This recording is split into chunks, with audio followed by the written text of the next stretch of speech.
Okay, welcome back. This is part five.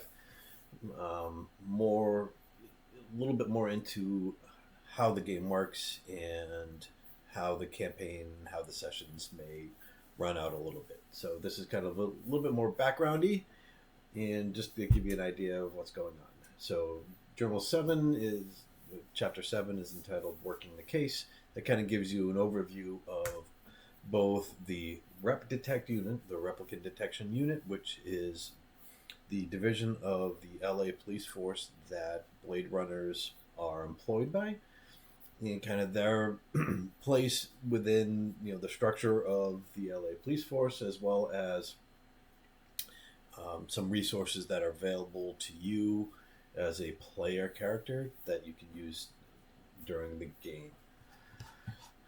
So this reading through this, gives you a little bit of background into the Rep Detect unit, how the role has changed over the years.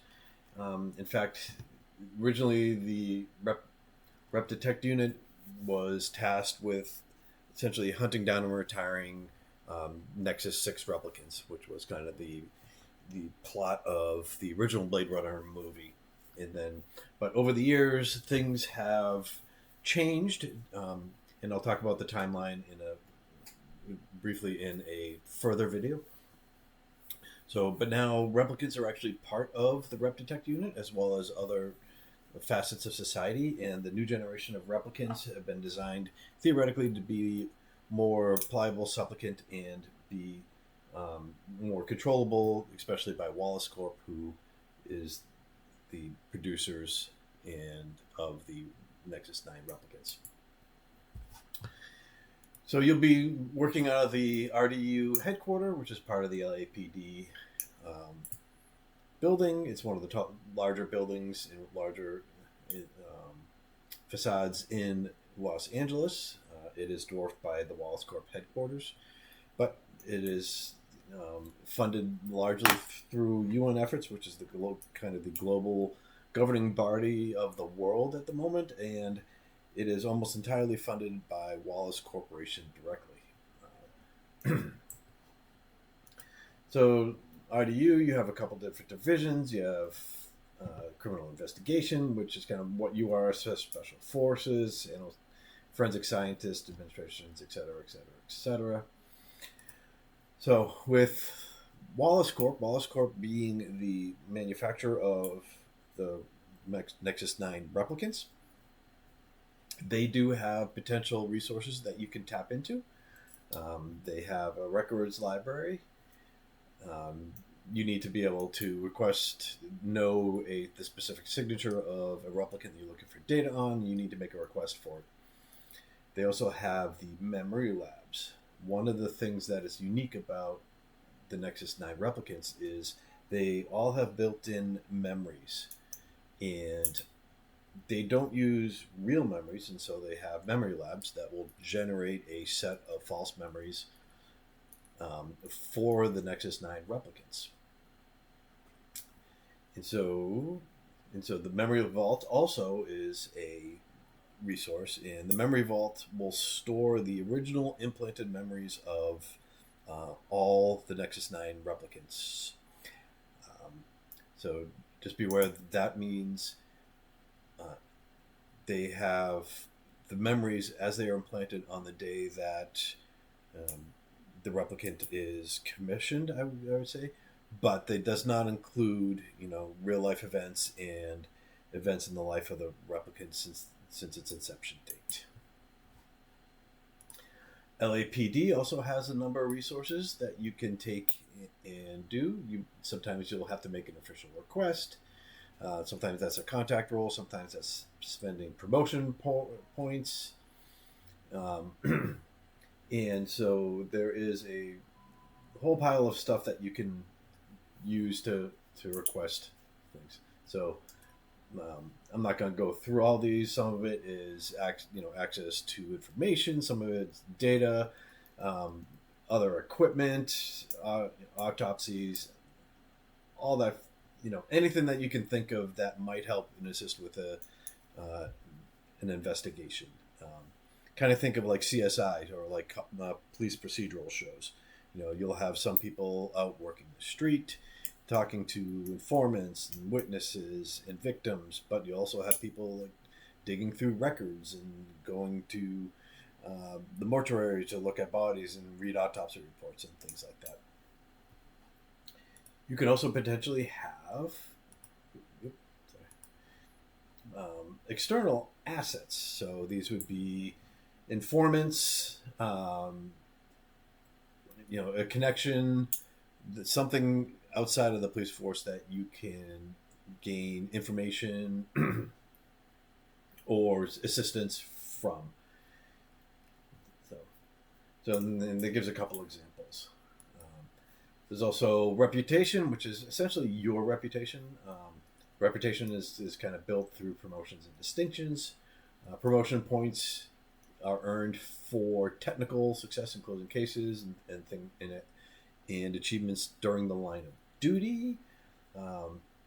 If you get enough promotion points, you can get a distinction, which is essentially like a little pat on the back, a little reward from the LAPD and the Rep Detect unit. You can also be the subject of disciplinary actions. So similar to as you can gain promotion points, you can also lose promotion points based upon your actions in the field. For instance, assaulting a suspect or a witness, that could lose you a promotion point and potentially a disciplinary actions. And so then kind of the last section 7-8 here is kind of the working the case in kind of the standard procedure. Claim your territory. Again, think of any kind of procedural police show and how they will take an approach and investigate a crime. Document facts, profile persons of interest, form a hypotheses, building your case, and all that fun stuff. And there's also a little bit of information on how they recommend working a crime scene. So crime scenes, remove all non-essential civilians. Talk to any officers that are on the scene, talk to witnesses, talk to victims, document, take pictures, things of that nature. Document things, identify things. And so, from all that, you can do that. So there is, which kind of leads us to a couple other pieces of RDU lore. There's RDU gear, which you get a badge. You are all equipped with a KIA knowledge integration assistant. Think of this as it's about the closest thing to a cell phone that there exists. It is a connection to both other members of your team, as well as it also allows you to upload crime data, evidence, anything you feel relevant to the investigation. You can upload directly to the RDU mainframe. You can choose to omit uploading information. Then depending on what that is, that could potentially gain you humanity points. If you don't upload the identity of a suspect or a witness or something in order to protect them either from harm or keep them out of the watchful eye of the RDU and the LAPD, that could gain you a humanity point. And humanity points is how you gain skills. So the KIA, so everyone has it. Also, what that assumes is as the party will potentially split up and perform different tasks, the KIA maintains a connection between the parties, so that way nothing is really done, behind the curtain. So everyone knows what's going on at all times, unless for some specific reason one of you guys wants to go dark and kind of have a private, something more private and direct. There's a Void Conf machine, which is an old machine that they used to use to detect Nexus 6 replicants. Don't really use them much anymore. because they are no longer, they call it an empathy test. There's also something called a baseline test, which is used to test Nexus 9 Blade Runners for emotional and psychological volatility. So you will. So sometimes, if you're playing a replicant, over time you may be required to take a baseline test, and when that happens, we'll get a little bit further into that. So then you have the armory, which is just weapons and stuff, etc. A little more weapons. And then there's other random weapons. There's also protective gear and restraints. Armor, it can protect you during physical combats, but it's also very noticeable, and so it's a difficult way. If you're wearing body armor, it's difficult to blend into a crowd or work, or try to go undercover or try to maintain some sort of any kind of a stealthy position inside, outside on the streets. You have some explosives. You also have various medical gear and assistance, medical glue, med checker kiosks, field kits, emergency medical. So some of these things can help you heal physical damage, as well as potentially help you heal, stress damage. So in terms of LAPD resources that you can leverage from a technical standpoint, there's a couple very specific things. One, there's something called an Esper machine, which allows you to analyze in great detail photos taken with an Esper capable camera, essentially. This will allow you to theoretically drill down into minute details within a photograph, to try to pull out additional details or see something clearer. And that would kind of help out. An Esper lens is a very high-tech, high-end remote interface for the Esper machine. Then there's also the Denabase, which is essentially kind of hard copy storage that is non-volatile storage that you can use to scan pre-2020 records. Then there's also the mainframe, which has dossiers and information. Think of Freedom of Information requests, FBI files, CIA files, criminal records, performance records of police officers, and all that nature, as well as a full crime lab. So this is anything that you need in terms of technical assistance, whether it could be an autopsy, ballistic report, analysis of a sample. That's all taken care of through the crime labs. Synthetic supports, there are things called anemoids, which are synthetic animals. It seems though most domesticated animals are currently extinct. Anemoids are incredibly expensive and still pretty rare, and so they tend to be toys of the rich. Cast-offs or used anemoids, or you'll find sometimes in hanging around and out and about, but generally it's not something your average schmo on the street will have.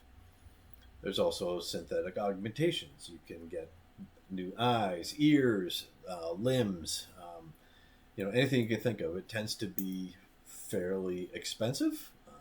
So the list here in cost is your Shen points, which will take you a little while to build up to anything like that. There's also your vehicles. That kind of goes through that. Then you also have, everyday expenses. Generally, you do not have to worry about everyday expenses. There are some things. You have clothing, you have food, you have an apartment or a place to live, and that's something that technically in the game play you do not need to worry about.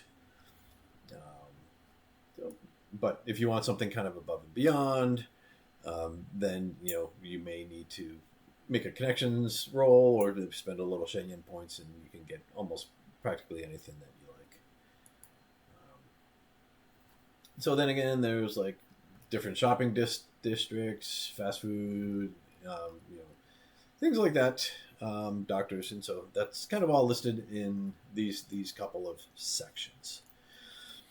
So, and back in the end here, there's also this case file template. Basically, the way the game works is you are going to be working shifts. There are 4 shifts in a day, so morning, afternoon, evening, and overnight. And generally, it takes you a shift to perform like one major task. So if you were going out to investigate a crime scene and question witnesses, victims, grab victim statements, that would be the activities that would take up a shift.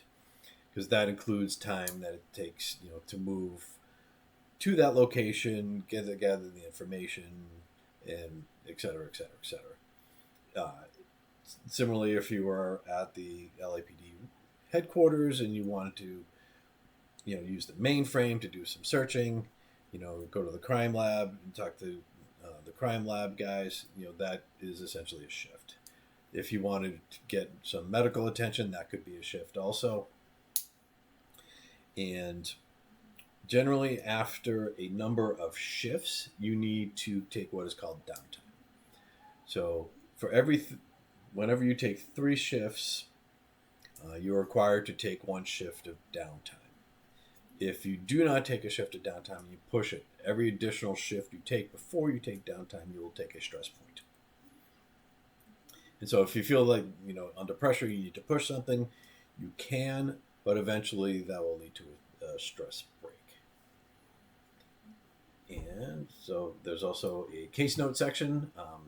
These will be templates and journal notes that will be made available to you guys as part of each case file. They'll be open to each player so they can add notes and details as they see fit. So this is going to generate some questions, but anything that you have questions on, again, we will address during actual gameplay. Thank you, and good night.